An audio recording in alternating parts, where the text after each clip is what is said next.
Hi there, this is Dr. Heath McAllister, and today I wanted to talk to you about whether or not the new weight loss peptides, semaglutide and tirzepatide, also known as Ozempic and Manjaro, can be used to treat addiction.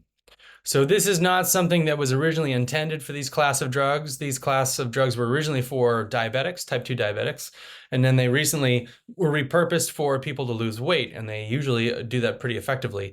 But the whole topic of addiction and whether they might not be able to treat that has come up kind of anecdotally over time as we use these drugs. So there's been many reports of people losing cravings for things like alcohol and cigarettes while on these drugs.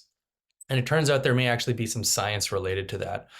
So the reward center in the body is in the brain. And so when we do pleasurable things, we get a burst of a reward neurotransmitter. The most famous of those is called dopamine. So when you do things like you smoke a cigarette, you drink alcohol, you eat chocolate, you have sex, you do cocaine, you get dopamine released, which is why those substances and actions can be very habit forming for people. Gambling is another example of that. So now, if you get less of that reward when you do that action, then you're less compelled to keep going with that. And that's what it looks like these drugs do, that they give you less reward for doing those things. So on these drugs, you may experience eating chocolate is less seductive. Taking on that glass of wine, you might not finish the whole thing because you're less compelled to.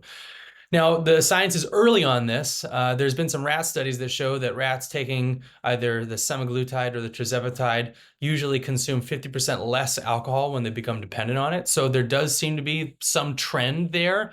I don't think it works for every person. I have personally seen it work in my practice. Some people claim that it does, and other people say that it does not. So I don't think the science is fully there. But for some patient populations, it does seem to curb addiction.